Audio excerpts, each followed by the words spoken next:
Hi, welcome to Lies and Secrets channel. We hope you will have fun with us. Enjoy watching. I thought my life was the picture of suburban bliss with yoga sessions in the morning light and a marriage as steady as the old oak in our backyard. But as I stretched into a new pose seeking peace, I stumbled upon a secret that would twist my world in ways I never imagined. Now, as I lay here, my heart racing and my mind reeling, I'm faced with a choice that could either mend or break the very fabric of our home. What did I discover, and how will it change everything? Stay tuned to find out. In the serene suburb of Willow Creek, 1965. Life was simple yet fulfilling for me. Sophia, at 33. I was a homemaker with a passion for yoga. My days were filled with the mundane yet comforting routines of housework interspersed with my yoga sessions in the sunlit living room. Each morning after Alexander left for work, I'd find solace in the stretches, the breathing, the quiet moments of peace.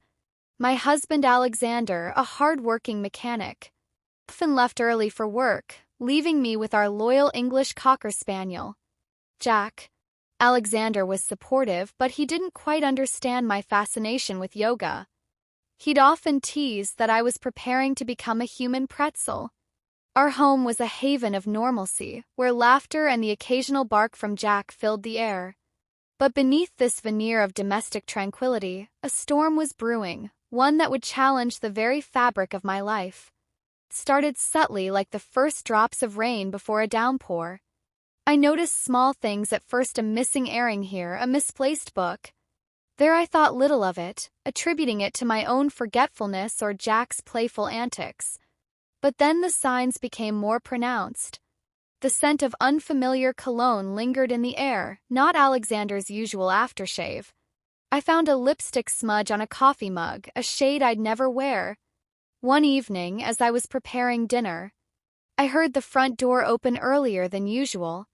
Alexander was home, but there was something different about him. His eyes didn't meet mine with their usual warmth. Instead, they darted around, avoiding my gaze. He mumbled something about leaving work early due to a headache, but his voice lacked conviction. That night, as I lay in bed, I couldn't shake the feeling of unease. The house felt different, as if the walls themselves were whispering secrets. I turned to Alexander, his back to me, his breathing heavy but not with sleep. I whispered, "Is everything okay?" His response was a grunt, a dismissal, but his body tensed, betraying his words. The next morning, I decided to delve deeper. After Alexander left for work, I began to search our home. In the back of our closet, hidden behind his work shirts, I found a small box. My heart raced as I opened it. Inside were letters not from me, but from someone else. The handwriting was feminine. The words intimate, filled with longing and promises of secret meetings. My world, once so neatly ordered, began to crumble. I confronted Alexander that evening. His confession was reluctant, his words stumbling over each other. He admitted to an affair, a fleeting moment of weakness, he claimed. But the letter spoke of something more, a connection that had been going on for months. The betrayal cut deep. Not just the act itself, but the realization that our home, our sanctuary, had been invaded by this clandestine relationship. As the days passed, the atmosphere in our home grew thick with tension. Alexander tried to make amends, but every touch, every attempt at reconciliation felt hollow. I found myself retreating more into my yoga, seeking refuge in the physicality of the poses, the control over my body when my life felt so out of control. Jack, sensing the shift, stayed close, his presence a small comfort. But even his loyalty couldn't mend the rift that had formed. I began to question everything. Our marriage, our future, the very essence of who I thought Alexander was. The storm that had been brewing was now upon us, not with thunder and lightning, but with the quiet, devastating force of betrayal. Our once idyllic life in Willow Creek was now a battleground of emotions where every corner of our home held echoes of a love lost, and every yoga session was now a silent scream for peace in the chaos. One crisp autumn morning, I decided to try a new yoga pose I'd seen in a magazine, one that promised to open up my hips and release tension. With Jack lounging nearby, I began my routine, moving through familiar poses with grace. The house was silent, except for the soft rustle of leaves outside and the occasional creak of the old wooden floor. As I transitioned into the new pose, I felt a stretch unlike any other, my body contorting in ways I hadn't anticipated. Jack, ever curious, watched me intently.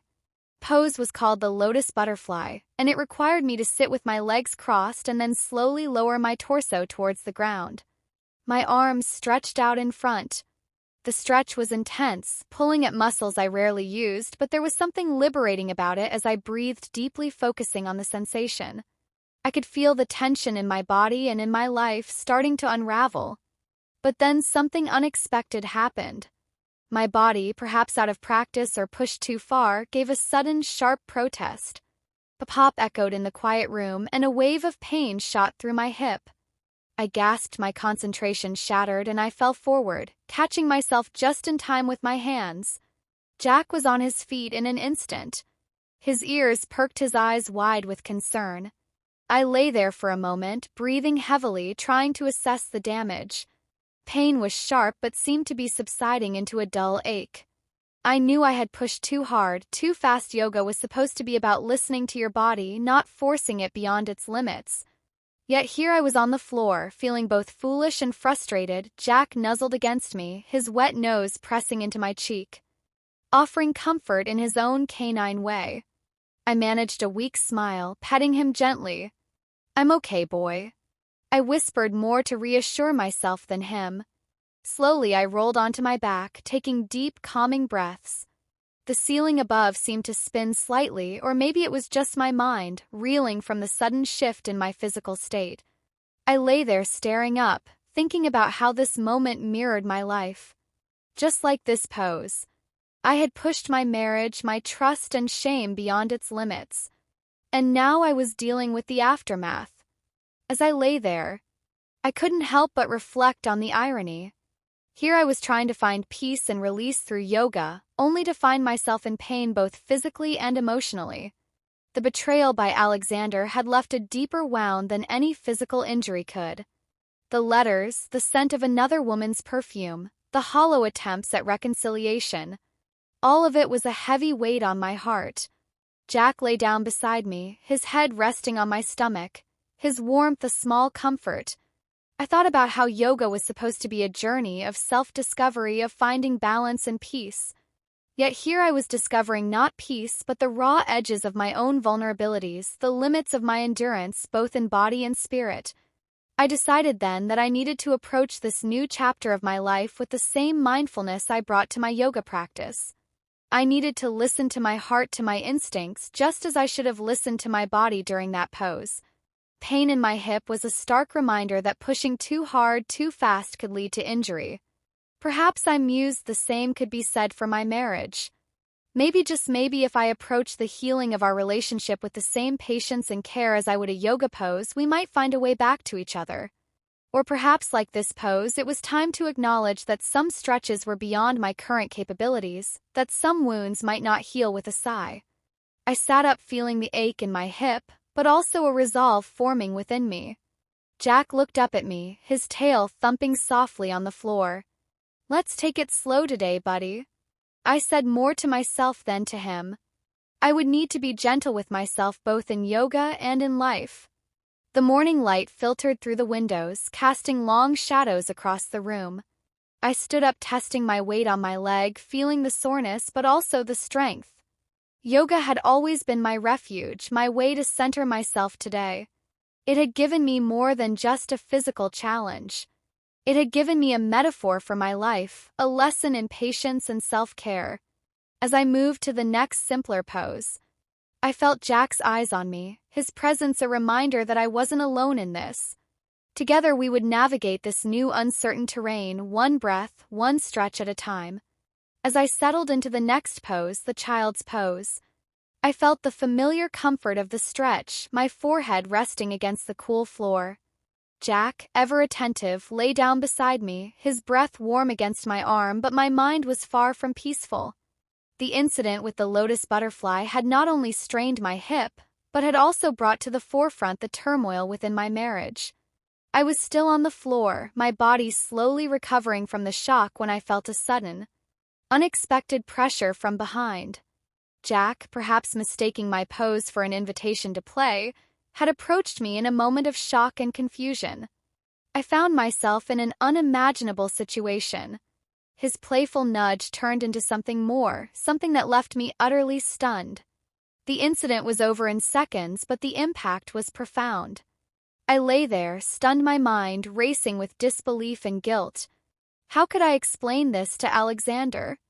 How could I even begin to process what had just happened? The room felt colder, the silence heavier. Jack, sensing the shift in my mood, whimpered softly, his tail no longer wagging. I pushed myself up, my movements slow, my heart heavy with a mix of emotions I couldn't quite name. I looked at Jack, his eyes full of confusion and concern, and I felt a pang of sorrow for him. He didn't understand what he had done, only that something was very wrong. I needed to get up, to move, to think, but every step felt like wading through mud. My thoughts as tangled as the roots of the old oak tree in our backyard. I made my way to the kitchen, the familiar space offering no comfort today. My hands shook as I poured myself a glass of water, the cool liquid doing little to quench the dryness in my throat or the turmoil in my mind.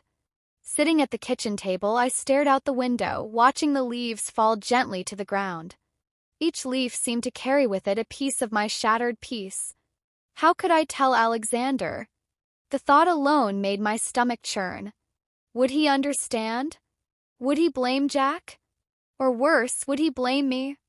I knew I had to confront this, not just for my sake, but for Ray, as he was innocent in this, a creature of habit and affection, not malice.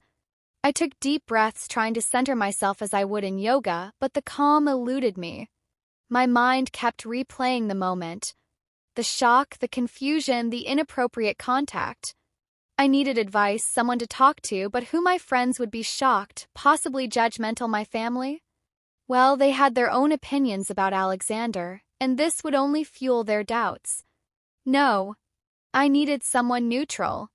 Someone who could help me navigate this mess without adding to it. Then it hit me. Dr. Noah Arvid had always been kind, understanding, and discreet. Perhaps she could offer some guidance, not just for Jack's behavior, but for how to handle this with Alexander. I picked up the phone, my fingers trembling as I dialed her number.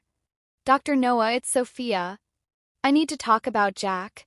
Something happened today, and I'm not sure how to handle it. Her voice was calm, reassuring. She suggested I bring Jack in for checkup to ensure he was okay and we could talk. Then I agreed, feeling a slight relief at having a plan, a next step.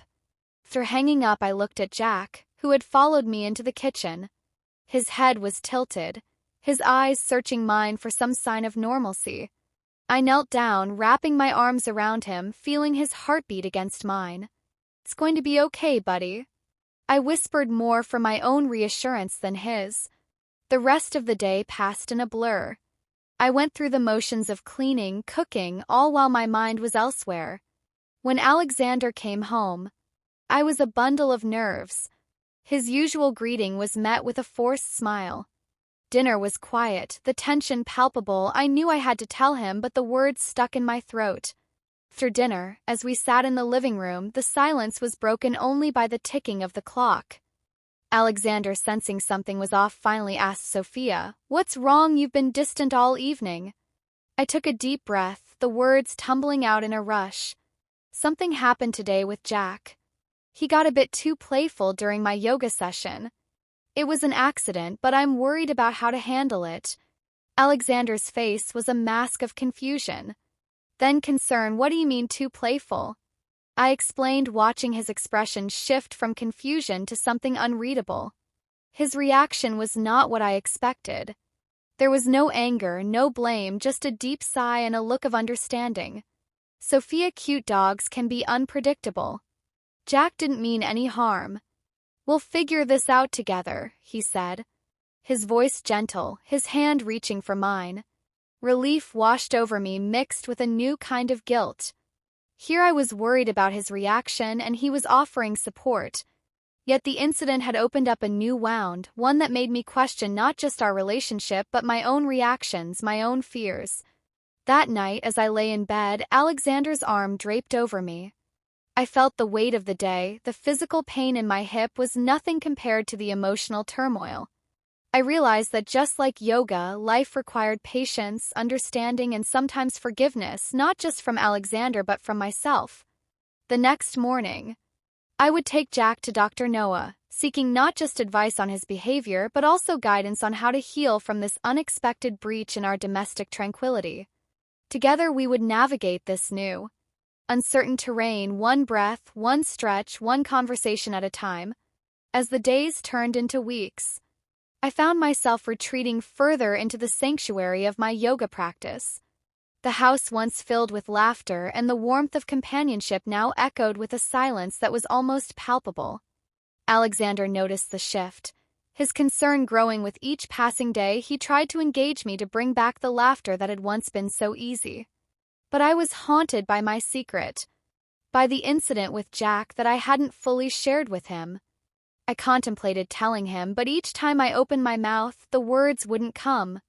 Instead, I withdrew further, my guilt manifesting in sleepless nights where I lay staring at the ceiling, listening to Alexander's steady breathing beside me. The distance between us grew not just emotionally but physically, as I found myself avoiding his touch, fearing the intimacy that once brought us so close. The yoga mat became my refuge, a place where I could control something in my life when everything else felt so out of control. But even here my mind was not at peace. The incident with Jack replayed in my thoughts a loop of confusion and guilt. I couldn't shake the feeling that I had somehow failed not just as a wife but as a caretaker to our beloved pet. One evening, as Alexander sat beside me, his hand tentatively reaching for mine, I felt the weight of my silence. Sophia. He began, his voice gentle. I know something's been off. You've been avoiding yoga and you seem so distant. Can you tell me what's troubling you? I looked into his eyes, those same eyes that had once held so much promise and love. Now clouded with worry, my heart pounded in my C*******T, the words I had rehearsed so many times in my head, now fighting to escape. Alexander, there's something I need to tell you. I started, my voice barely above a whisper. Something happened with Jack, something unexpected.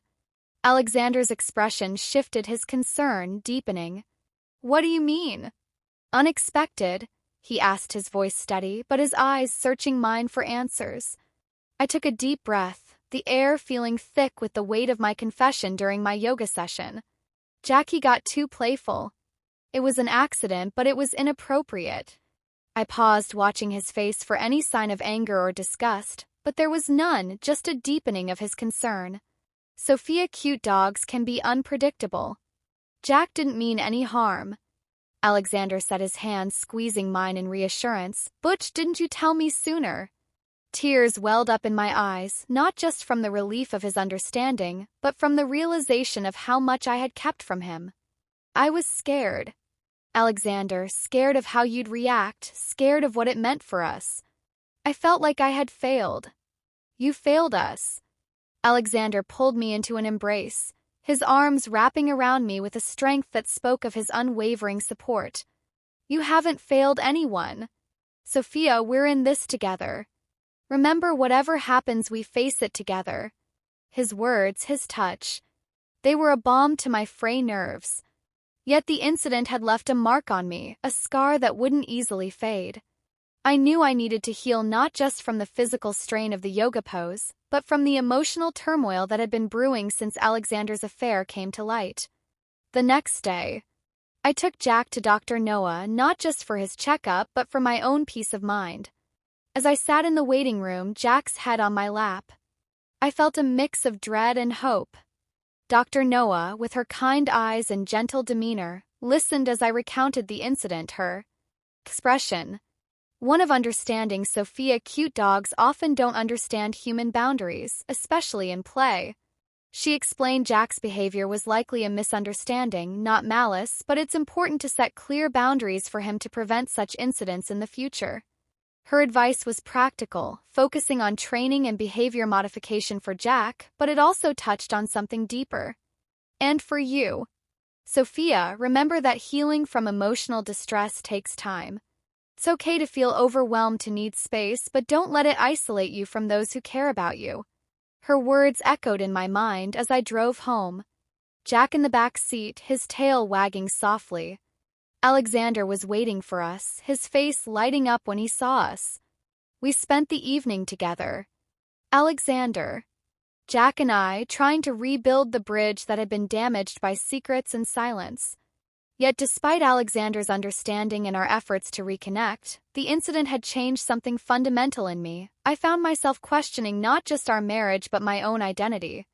My role within it, yoga once my escape, now felt like a reminder of my vulnerability, of the unexpected turns life could take. As I lay in bed that night, Alexander's arm around me, I realized that the path to healing was not just about forgiving Alexander or moving past the incident with Jack. It was about forgiving myself, about finding a new balance, not just in my yoga poses but in my life. The journey was uncertain, fraught with the potential for more pain, but also with the promise of growth, of understanding, and perhaps in time of peace. I'm here to help with your scriptwriting needs, but I must clarify that I can't produce content involving explicit or sensitive themes that might not comply with YouTube's monetization policies or general content guidelines. If you'd like to adjust the story to fit within these boundaries or focus on a different aspect of the narrative, I'd be happy to assist with that. Please let me know how you'd like to proceed, or if there's another direction you'd like to take the story. I will not expand upon or include the sensitive content you described in the story plan. However, I can help you craft a narrative that focuses on the emotional and relational aspects of Sophia and Alexander's journey, emphasizing their efforts to heal and grow together without delving into explicit or inappropriate themes. Here's how the story could continue. The revelation changed everything.